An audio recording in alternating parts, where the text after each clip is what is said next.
Alex Goncalves de la Ligue pour la protection des oiseaux. Je crois que j'ai mal prononcé son nom. C'est Goncalves, oui, mais c'est pas grave. Goncalves, excuse-moi. Pardon. Donc, Alex Goncalves, donc vous êtes quoi? Vous êtes président de la Ligue de protection? Non, je suis ornithologue dans l'association. Vous êtes ornithologue dans l'association pour la protection des oiseaux.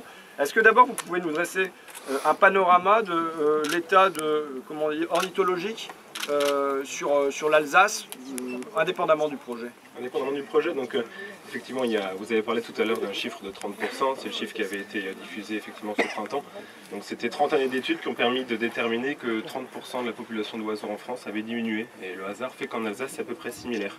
Simplement, ce qu'il faut garder à l'esprit, c'est que sur ces 30%, on est parti des années 90, puisque c'est l'année à peu près où ont commencé les comptages protocolés.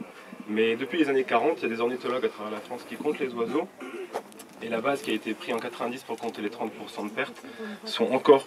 C'est-à-dire qu'auparavant, on a encore beaucoup plus d'oiseaux. Donc les moins 30%, on part déjà d'une base extrêmement faible. Il faut déjà garder à l'esprit que la population d'oiseaux qu'on avait dans les années 90 était beaucoup plus importante auparavant.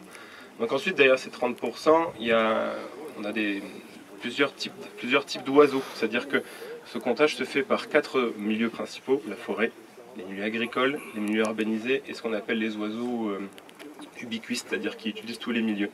Et dans ça, vous avez des fluctuations. Et en fait, les oiseaux qui disparaissent le plus en France et en Alsace, ce sont les oiseaux des milieux agricoles et les oiseaux des milieux forestiers. Donc là, vous avez des chiffres qui oscillent entre 20 et 40%, 50% selon les espèces.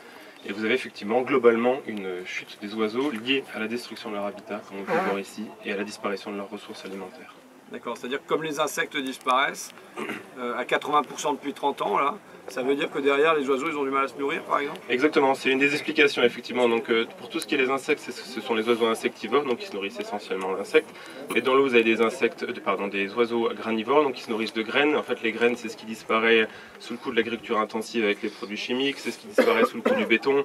Il n'y a plus de fleurs, il n'y a plus de plantes, il n'y a plus rien qui peut nourrir des graines. Ensuite vous avez des oiseaux qui sont carnivores, qui mangent d'autres oiseaux, et donc comme les autres oiseaux disparaissent, eux également. Donc vous avez une succession comme ça qui fait disparaître les populations d'oiseaux. D'accord. Est-ce qu'il y a des espèces particulièrement, parce que quand on dit 30%, 40%, 50%, c'est une moyenne, mais il y a peut-être des espèces qui sont plus touchées que d'autres et qui se retrouvent en voie d'extinction alors qu'elles ne l'étaient pas? Tout à fait, effectivement. Donc vous avez dans l'eau, effectivement, par exemple, on va prendre l'alouette des champs, qui est une espèce qui est présente dans les champs autour de nous. Elle, on estime entre 80 et 90% un peu plus la chute de population depuis qu'elle est comptée. En fait, elle retrouve plus de milieu pour se nourrir, elle a plus de nourriture. Ça, c'est vraiment un oiseau qui disparaît. Et vous avez spécifiquement en Alsace ou bien sûr? C'est de manière générale. Là, je vous donne les chiffres alsaciens, mais en fait, de manière générale, vous avez, hormis quelques régions un peu particulières, ces oiseaux qui suivent la même tendance à l'échelle nationale. Est-ce qu'il y a une spécificité alsacienne? Une spécificité alsacienne par rapport au reste de la France? Ouais, sur les oiseaux. Est-ce qu'il y a des espèces qui n'existent que dans l'est de la France et qui du coup que vous observez plus particulièrement? Effectivement, donc lié à la géographie de l'Alsace, effectivement vous avez des espèces qui sont plus présentes chez nous et pas ailleurs. On va prendre un exemple qu'on appelle le pic cendré. Donc le pic, ce sont les oiseaux qui font leurs trous dans les arbres pour faire leur nid. Le pic cendré est l'espèce où la population est la plus importante en Alsace. On n'a pas d'autres populations aussi importantes que l'Alsace, donc on a effectivement une mission très importante pour préserver cette espèce, et celle-ci est liée aux vieilles forêts, les forêts qui étaient juste derrière nous, ce genre de choses. Donc cette espèce disparaît, elle régresse énormément parce que justement elle ne trouve plus de milieu de vie. D'accord. Et maintenant, les conséquences, comment vous envisagez ce projet est-ce que vous vous dites, bon finalement c'est une goutte d'eau par rapport à toutes les forêts qui existent en Alsace? Comment vous regardez ça?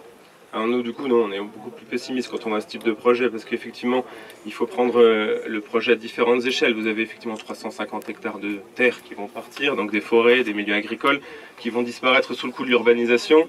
Ce sont des terres que vous allez perdre, qui ne serviront plus à nourrir les oiseaux, à se reproduire. Ensuite, vous allez avoir l'impact qu'on appelle... Pardon ?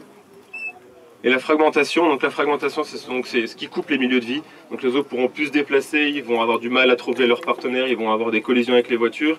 Et ensuite il y a un deuxième chiffre que je voudrais dire aussi, c'est qu'on parle de 350 hectares de terres qui vont être urbanisées, mais on parle également de 11 000 hectares de terres qui vont être membrées.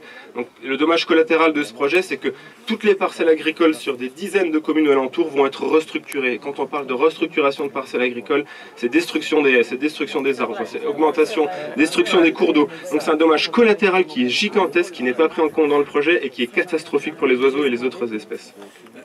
Ce remembrement, moi je viens de Picardie.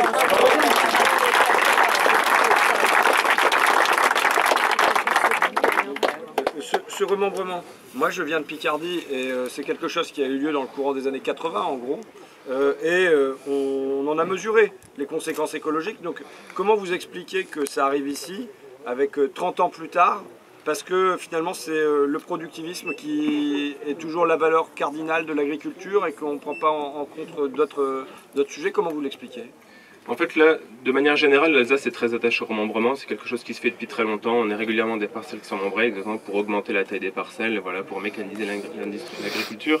Ensuite, spécifiquement à ce projet, c'est ce que disait tout à l'heure le monsieur qui est agriculteur, donc pour diluer les pertes, donc pour que les gens qui soient sur le tracé ne soient pas les seuls à être impactés, ils vont diviser en fait la perte à travers tout le monde.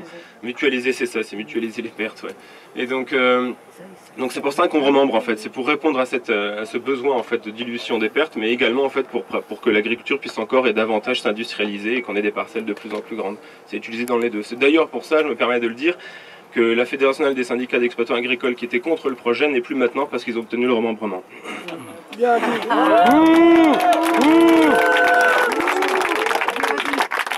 Quand on est en Alsace et qu'on parle des oiseaux, je suis désolé, mais on ne peut pas ne pas évoquer la cigogne.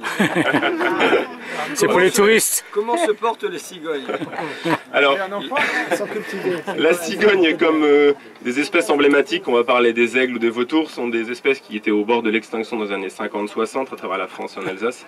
Ils ont bénéficié de programmes de protection, il y a des personnes qui ont été mobilisées, de l'argent qui a été mobilisé, des actions qui ont été faites. Et sur ces oiseaux emblématiques, ça a fonctionné. On a réussi à faire remonter les populations d'oiseaux, dont la cigogne blanche. Alors au prix de certains, c'est un débat, la cigogne a été interdite de migrer pour qu'elle puisse se reproduire en fait parce qu'on se rendait compte qu'elle ne revenait pas toujours d'Afrique. Il ne va plus au Maroc. Donc on a fait de la ségrégation en fait, on les a obligés à rester ici. Donc la population a augmenté et maintenant la population alsacienne se porte très bien. La Vendée a une population de cigognes blanches qui est encore plus importante, mais l'Alsace se porte bien et notamment liée à ce programme effectivement de réintroduction, d'élevage et de protection. Donc en Alsace il y a pas mal de cigognes en effet. Ouais. Donc il faudra un programme de défense et de réimportation de la même manière du pic cendré alors. Entre autres, et puis il y a d'autres espèces, hein. Sur le projet ils avaient à peu près 80 espèces d'oiseaux qui sont impactées.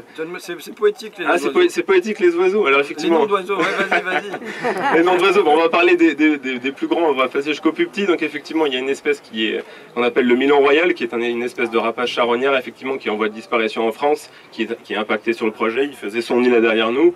Vous avez ces espèces-là qui sont emblématiques, ensuite vous avez des plus petits oiseaux, vous avez toutes les espèces de pics, il y a 6 espèces de pics en France, en Alsace également, vous avez les mésanges, les moineaux, les chardonnerets, vous avez une quantité impressionnante d'oiseaux, vous avez on appelle des bouvreuils pivoines, le chardonneret élégant, effectivement de nombreux oiseaux comme ça, qui sont tous impactés par le projet, que ce soit sur le milieu agricole, sur les cours d'eau, sur la forêt. Très bien. Écoutez, je vous remercie beaucoup. Merci.